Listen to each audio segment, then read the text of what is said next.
Salut à tous et à toutes, on se retrouve pour une nouvelle vidéo en mode Pro Cyclist, le 29e épisode je crois bien.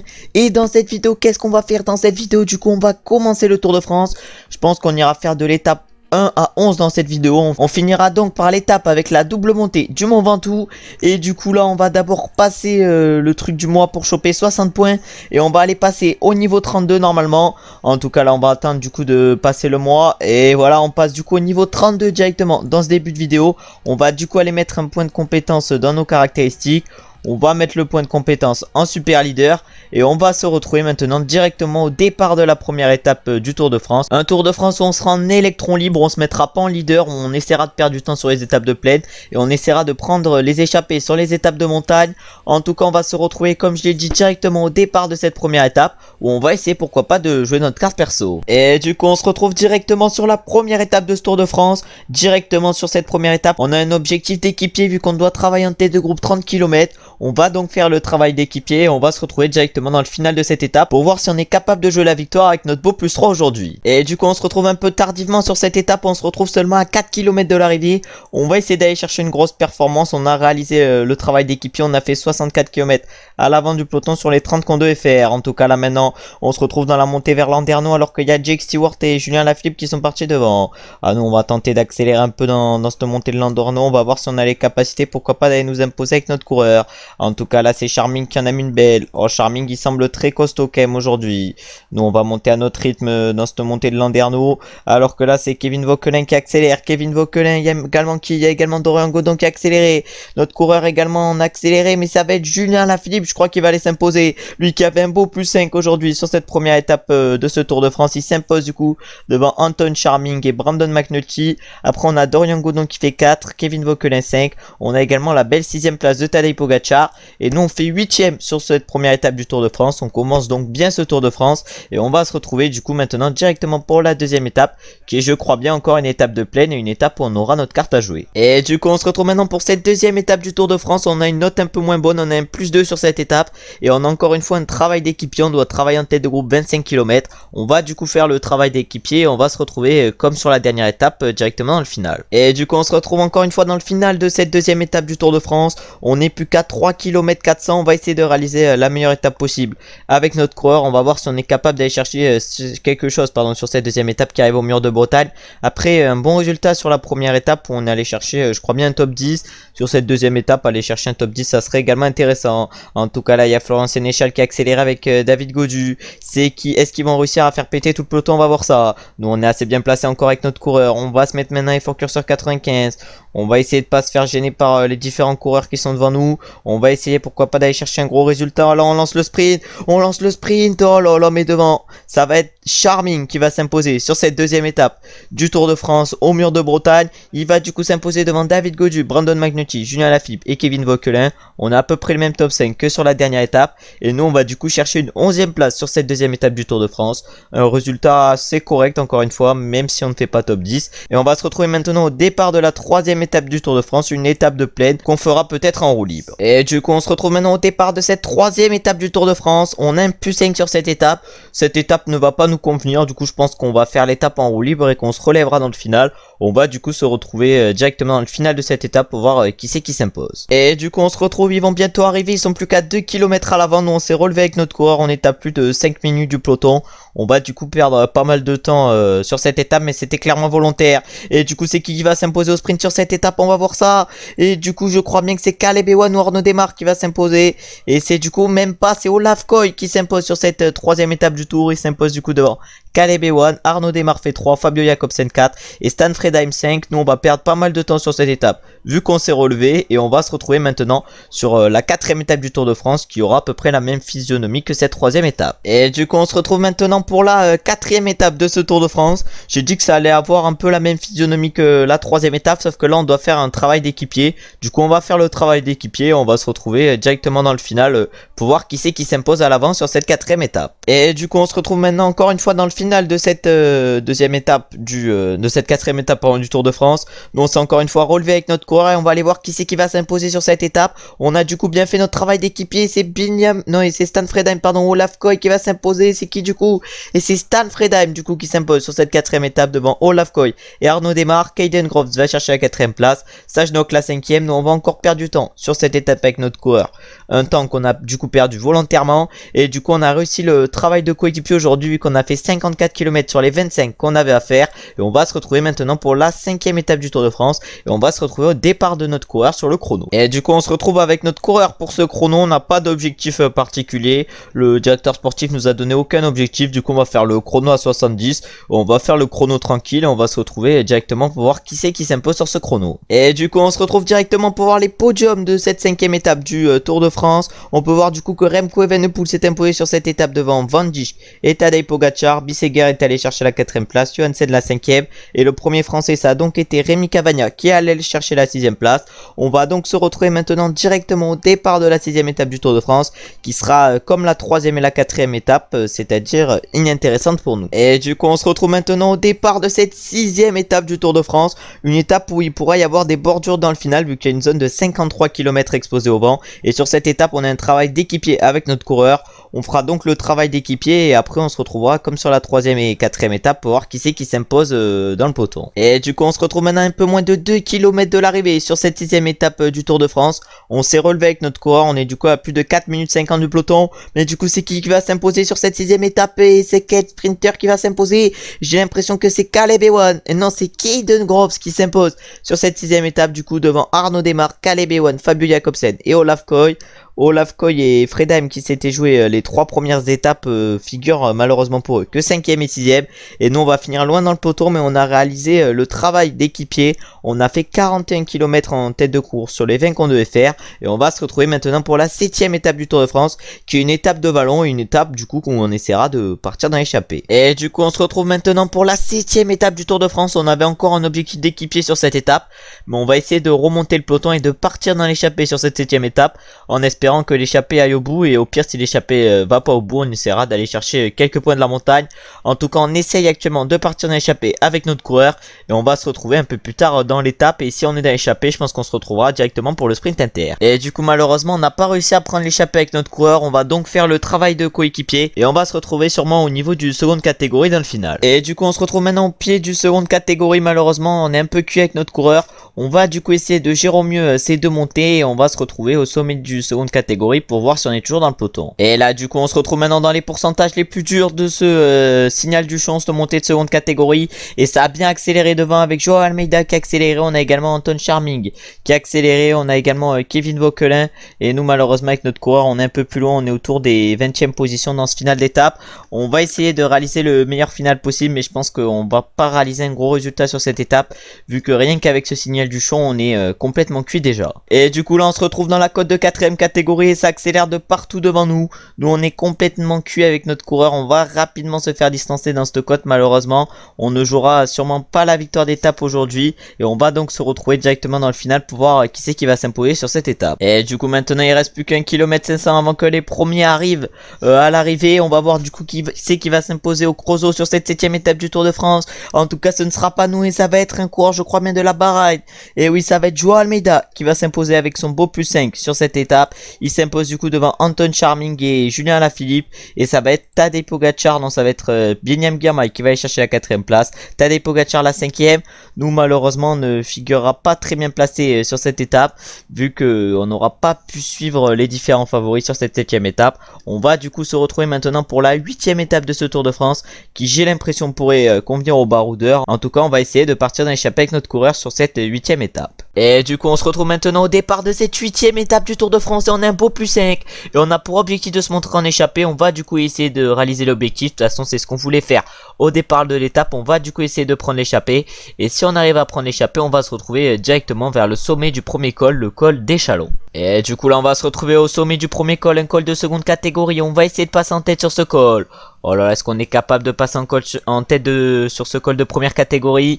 Ah, malheureusement non, on va passer en 3ème position et on va donc aller chercher 2 points sur ce col de seconde catégorie. Et on va se retrouver maintenant directement pour le prochain col de seconde catégorie si l'échappée n'a pas été rattrapée. En tout cas, pour l'instant, on se retrouve dans l'échappée du coup avec Joao Almeida et Anton Charming qui sont 20e et 15e au classement général, ce qui veut dire que l'échappée n'ira sûrement pas au bout sur cette étape. Et du coup, on se retrouve maintenant pour le nouveau col de seconde catégorie. On n'a pas été rattrapé par le peloton pour l'instant, le peloton est à plus de 4 minutes de nous, mais on va essayer d'aller chercher les points sur ce col. On va voir si c'est possible d'aller chercher les points. En tout cas, on va tout donner. Est-ce que notre 79 d'accélération peut nous servir à quelque chose? Ah ben j'ai pas l'impression pour cette montée vu que je crois qu'on allait chercher malheureusement 0 points avec notre coureur. Et on va se retrouver maintenant du coup au pied du prochain col, un col de première catégorie. Et on se retrouve du coup maintenant au niveau du pied du première catégorie dans le col de Rome. On va se mettre dans la roue aux différents coureurs, on va essayer de les suivre avec notre coureur. Et on va essayer de réaliser la meilleure montée possible dans ce col de Rome. Et on va se retrouver un peu plus haut dans ce col. Et du coup il reste plus que 2 km 500 dans ce col de Rome, ils sont tous cuits. On a Charming dans notre roue qui a plus 2 et qui a moins de barres que nous. Après on a Joao Almeida qui a moins de barres que nous également. Higuita également, Zimmerman également, Baudin également. Mais nous on va continuer d'accélérer dans ce col de Rome pour essayer d'aller chercher les 10 points au sommet. On va voir si c'est possible. En tout cas du coup on n'est plus que 4, bientôt 3 dans l'échappée dans ce col. En tout cas on est en train de faire péter petit à petit les coureurs. On a toujours Charming dans notre roue, on a toujours Joao Almeida également dans notre roue. On va voir si c'est possible d'aller chercher les 10 points au sommet de ce col. En tout cas ce qui est sûr c'est qu'on va essayer d'aller chercher. On est costaud avec notre coureur, on a Charming, il a pas l'air au mieux. Joao Almeida va être distancé. Et il n'y a que Charming du coup qui a réussi à choper notre roue et à la tenir dans ce col de Rome. On va maintenant récupérer dans la descente et on va se retrouver au pied du dernier col qui est le col de la Colombière. Et on se retrouve maintenant au pied du col de la Colombière. On s'est regardé malheureusement un peu avec Charming dans la descente. On espère que c'est pas ça qui va nous coûter la victoire. En tout cas on va se mettre dans la roue à Charming ou on attaque direct. Non c'est bon, on attaque direct, on s'en fout. On s'en fout, on attaque direct Charming dans ce col. Oh là là, on essaye directement de l'attaquer. On va voir s'il peut nous suivre tout le col. En tout cas, on l'attaque directement Charming. Et on va essayer de le distancer dans ce col de la Colombière. Oh là là, Charming il est cuit. Encore 3 km 400 avant d'aller au sommet, pardon. Et Charming est cuit. Oh là là, Charming, il a plus beaucoup de barres rouges. Maintenant, on monte à effort curseur 70 avec notre coureur. Oh, on a 1 minute 24 sur un coureur qui est seul derrière. Qui est ce coureur? Derrière, c'est Joao Almeida. Et du coup, Charming, là, j'ai l'impression qu'il va craquer. Charming, il est complètement cuit. Et du coup, on part tout seul avec notre coureur dans ce col de la Colombière. On va essayer de gérer pour pas être comme Charming, c'est-à-dire pas en défaillance. Mais pour l'instant, la victoire sur cette étape a l'air bien partie. Et du coup, maintenant, il reste plus qu'1 kilomètre avant le sommet. Les favoris sont à un peu plus de 2 minutes de nous. On va voir s'ils nous rattrapent dans ce col de la Colombière. Ah, ça serait un énorme coup dur quand même que les échappés nous rattrapent dans ce col de la Colombière avec toute l'avance qu'on avait par exemple au pied et surtout qu'on s'est regardé tout à l'heure dans la descente avec Charming. En tout cas, maintenant, ils sont plus qu'à 1 minute les favoris, j'ai l'impression. Non, 1 minute 45. Ils devaient être autour de 1 minute 45. Mais là on est complètement cuit avec notre coureur. On arrive à passer en tête du coup de ce col de la Colombière. Et maintenant on va faire la descente à fond et on va essayer d'aller nous imposer. Il reste encore 6 km 500 avant l'arrivée. On a 35 secondes d'avance sur le groupe de derrière. On espère qu'ils vont pas nous rattraper. J'ai l'impression que c'est Tadej Pogacar qui est en plus 5 sur cette étape, qui essaye de nous revenir dessus. On espère tenir Tadej Pogacar, on espère tenir les 30 secondes qu'on a d'avance sur lui, mais ça risque d'être compliqué je pense. Oh, maintenant un peu moins de 3 km, on fait le bas de la descente à fond. On a toujours 30 secondes à peu près d'avance sur Tadej Pogacar et Egan Bernal qui sont derrière nous. On doit avoir également celui qui nous accompagnait tout à l'heure, c'est-à-dire Anton Charming. En tout cas, j'ai l'impression qu'on va finalement aller s'imposer sur cette 8ème étape et on va aller chercher notre première victoire sur un Tour de France. Nous visions les étapes et le maillot à poids. Je pense que déjà après cette étape, on aura déjà le maillot à poids. On va du coup aller voir qui c'est qui va aller chercher la 2ème place. Sur cette 8ème étape, ça va donc être Egan Bernal. Tadej Pogacar va aller chercher la 3ème place. Anton Charming la 4ème. Et David Gaudu la 5ème. On va du coup maintenant se retrouver pour aller voir les podiums après cette 8ème étape. Et pour aller voir si on a également le maillot de la montagne après cette étape. Et du coup on peut voir qu'on s'impose du coup sur cette 8ème étape du Tour de France devant Egan Bernal et Tadej Pogacar. Et du coup au classement général, Tadej Pogacar a largement en tête devant Lucas Hamilton et Egan Bernal. Gaudu est 4. Maintenant au classement du meilleur grimpeur, malheureusement avec notre coureur on ne prend pas la tête, mais on est 2ème à 7 points de Charming. Et pour finir au classement par points, c'est Olaf Koy qui est en tête. On va se retrouver maintenant pour la 9ème étape du Tour de France où on va essayer encore une fois de partir dans l'échappée. Et du coup on se retrouve maintenant pour la 9ème étape de ce Tour de France. On a pour objectif de terminer dans le top 50 de l'étape, mais c'est également de se montrer en échappée au moins 50 km dans les 100 derniers kilomètres. On va du coup essayer de partir directement dans l'échappée avec notre coureur. Il y a Anton Charming qui nous suit pour partir dans l'échappée, lui qui est 8ème au classement général. On a également Campenars qui nous suit. En tout cas, on va essayer de partir dans l'échappée et on va se retrouver directement pour le col de seconde catégorie. Et du coup, on se retrouve maintenant pour la première côte de seconde catégorie. On est bien dans l'échappée, mais malheureusement, on n'a pas notre coéquipier vu que c'est Guillaume Martin, le leader de notre équipe, j'ai l'impression, sur cette étape. Lui qui a un beau plus 3, nous malheureusement, on a seulement plus 2 aujourd'hui. En tout cas, on va essayer de passer en tête de se monter. On va voir si ça nous joue les points, ça nous joue large les points. Et c'est Lenny Martinez qui va passer en tête du coup de cette côte de Domancy. Nous, j'ai l'impression qu'on n'est pas allé chercher de points avec notre coureur. On en avait combien? On en avait 22. Si on est allé chercher un point avec notre coureur, et on va se retrouver maintenant pour le prochain col, un col cette fois-ci de première catégorie. Et du coup maintenant on va se retrouver au sommet de ce col de première catégorie, le deuxième. On a plus de 10 minutes 50 d'avance par rapport au peloton. On va voir si on peut aller jouer la victoire, mais normalement ça devrait le faire. En tout cas là on va essayer d'aller chercher le plus de points possible sur cette montée. On va aller chercher malheureusement, je crois bien, que 2 points sur ce col de première catégorie. Et on va se retrouver maintenant pour le prochain col de première catégorie, c'est-à-dire le col du Pré, qui a l'air quand même assez compliqué. Ah, et du coup malheureusement j'ai trop mal géré ce col du Pré. Je me suis fait du coup largement distancer, alors qu'il reste encore Johansen, il reste encore pas mal de coureurs de devant, mais nous malheureusement on s'est fait distancer parce que j'ai mal géré au pied. Du coup je me suis fait distancer dès le pied de ce col de première catégorie, et après du coup fallait faire la montée tout seul, c'était très compliqué, et du coup malheureusement on s'est fait distancer. Je crois pas qu'on va aller chercher des points sur ce première catégorie. On va du coup essayer de revenir et on va se retrouver au pied de la montée Vertine. Et du coup on se retrouve maintenant au pied de la montée Vertine. C'est du coup Guillaume Martin qui est en train de nous amener. Nous on est cuit avec notre coureur malheureusement vu qu'on a mal géré la montée du col du Pré. Sinon je pense qu'on serait à l'avant avec les différents coureurs, avec Tao Geoghenaert, Johansen et Marc Padoun, mais malheureusement on est à l'arrière et on va du coup essayer de bien gérer cette montée pour aller chercher le meilleur résultat possible, qui sera malheureusement pas une victoire. Et du coup on se retrouve maintenant à 8 km de l'arrivée. On a réussi à partir avec Guillaume Martin qui nous a emmené comme un roi dans cette montée Vertine. On va sûrement s'envoler vers la 4ème place avec notre coureur. On va se retrouver pour ça dans le dernier kilomètre et on va aller voir du coup qui c'est qui s'impose à l'avant. Et du coup à l'avant ça va être soit Marc Padoun, soit Tao Geoghenaert qui va s'imposer. On va voir du coup qui c'est. Est-ce que c'est Marc Padoun ou c'est Marc Padoun qui s'impose derrière devant Tao Geoghenaert? Nous j'ai l'impression qu'on se fait rattraper par les différents favoris, ou on s'est fait rattraper malheureusement avec notre coureur par les différents favoris. Du coup on va aller finir loin, j'ai l'impression, sur cette étape. On va aller finir je pense autour de la 15e position. Ouais, on finit 12e sur cette 9e étape avec mon coureur. Malheureusement j'ai pas géré au mieux. Je pense que j'aurais pu faire une bien meilleure étape, mais je me suis un peu raté. Et on va se retrouver du coup maintenant pour aller voir les podiums après cette étape, et pour aller voir qui c'est qui a le maillot à poids maintenant, vu que je pense qu'Anton Charming l'a perdu. Et du coup on peut voir les podiums après cette étape où du coup Marc Padoun s'est imposé d'un rien devant Tao Geoghenaert. Ensuite au classement général du coup Tao Geoghenaert prend la tête. Oh ça par contre c'était inattendu, du coup Tao Geoghenaert qui était dans l'échappée prend la tête. Ensuite du coup maintenant au classement du meilleur grimpeur, c'est toujours Charming là par contre qui est en tête. Nous on est 4ème actuellement avec notre coureur. Et ensuite au classement par points c'est toujours Olaf Koy qui est en tête. Et au classement des jeunes c'est toujours Remco Evenepoel. Et du coup on va se retrouver maintenant pour la 10e étape du Tour de France, qui sera je crois bien une étape de plaid. On fera donc comme sur les étapes du début du Tour de France, c'est-à-dire qu'on se retrouvera au départ et à l'arrivée. Et du coup on se retrouve maintenant au départ de cette 10e étape du Tour de France avec notre coureur. Pas d'objectif d'équipier sur cette étape. On va du coup faire l'étape en roue libre comme on a fait sur les différentes étapes de plaine depuis le début de ce Tour de France. Malheureusement on a un plus 5 sur cette étape où on va du coup faire l'étape en roue libre, et on va se retrouver du coup directement dans le final de cette étape pour voir qui c'est qui s'impose. Et du coup à l'avant il se retrouve plus qu'à 1 km 500 de l'arrivée. Mais est-ce que l'échappée va faire l'exploit de s'imposer sur cette 10e étape du Tour de France? En tout cas ça sera pas notre équipier Zingle qui va s'imposer, mais est-ce que ça va être un membre de l'échappée? Oui, c'est Van Dijk qui faisait partie de l'échappée qui va s'imposer du coup sur cette 10e étape du Tour de France.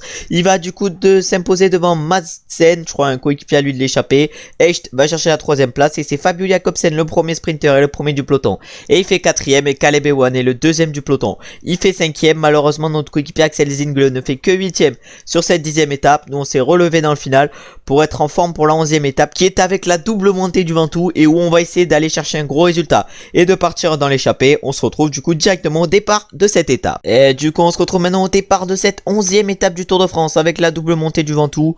On a pour objectif sur cette étape de se montrer en échappée. En plus on a un beau +2. On a objectif de top 50 de l'étape. On va essayer de partir dans l'échappée. Et si on arrive à bien partir dans l'échappée, on va se retrouver directement vers le sommet du col de seconde catégorie, le col de la Liguère. Et du coup on se retrouve maintenant au col de seconde catégorie. Malheureusement on va pas pouvoir aller chercher des points vu qu'on est complètement cuit au sommet de ce col. On ira donc chercher malheureusement 0 points. C'est Charming qui va passer en tête, je crois bien, de ce col de seconde catégorie. On va se retrouver maintenant pour la montée du Mont Ventoux via Sceaux. Et du coup malheureusement avec notre coureur on s'est fait distancer par les différents échappés dans cette montée du Mont Ventoux via Sceaux.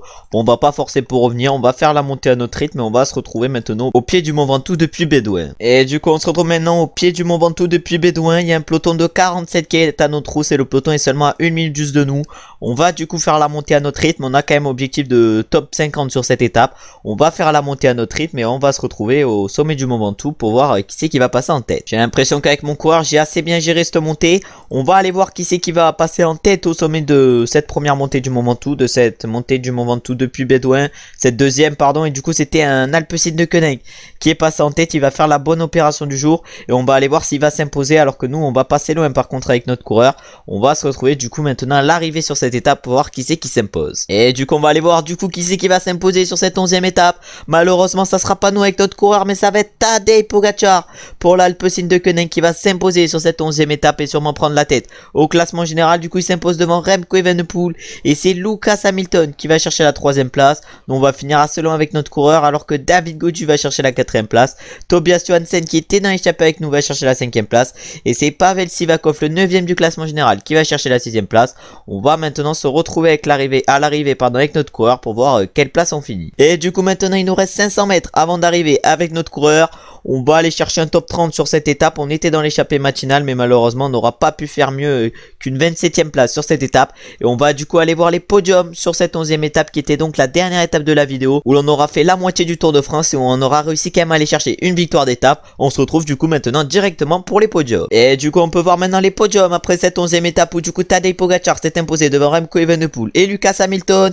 Et du coup au classement général Tadej Pogacar prend la tête devant Remco Evenepoel et Lucas Hamilton à la moitié de ce Tour de France.